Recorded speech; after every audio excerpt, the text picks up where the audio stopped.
मुंबई पोलिसांनी सलमान खानच्या Galaxy apartment बाहेरील सुरक्षा वाढवली आहे। काही दिवसांपूर्वी एका महिलेने घरात घुसण्याचा प्रयत्न केलेला होता, त्यामुळे आता अपार्टमेंटमध्ये येणाऱ्या जणांवर करडी नजर ठेवण्यात येईल, तर घरातील सदस्यांव्यतिरिक्त इतर कोणालाही प्रवेश मिळणार नाहीये।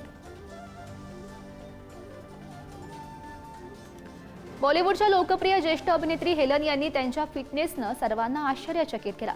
84 वर्षांच्या हेलन चक्क जिममध्ये पिया तू अब तो आजा या गाण्यावर थिरकताना दिसल्या आणि हा व्हिडिओ त्यांच्या फिटनेस कोच यास्मिन कराचीवाला यांनी इंस्टाग्रामवर शेअर केलाय।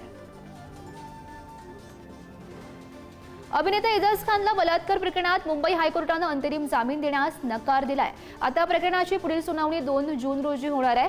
एका अभिनेत्रीने एजाज विरोधात बलात्काराचा खटला दाखल केलेला होता। एजाजने लग्नाच्या बहाण्याने तिच्याशी संबंध ठेवल्याचा तिचा आरोप आहे। रितेश देशमुख अजय देवगनच्या रेड 2 बॉक्स ऑफिसवर 150 कोटींचा टप्पा पार केला। 1 मे रोजी सर्वत्र प्रदर्शित झालेल्या या सिनेमाने प्रदर्शनाच्या दिवसापासूनच कोटींमध्ये कमाई करायला सुरुवात केलेली होती।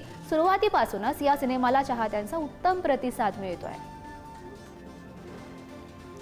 ऐश्वर्या राय बच्चन कान्स 2025 मध्ये सिंदूर लुक नंतर पाश्चात्य ड्रेसमध्ये झळकली। दुसऱ्या दिवशी तिने काळ्या रंगाचा सिक्विन गाऊन घातलेला होता, ज्यावर सिल्वर बेज रंगाचा ओव्हरसाइज केप होता आणि त्या केपवर भगवतेमधील एक श्लोक सुद्धा दिसला। त्यामुळे ऐश्वर्याचा हा लुक सुद्धा चर्चेचा विषय बनलाय।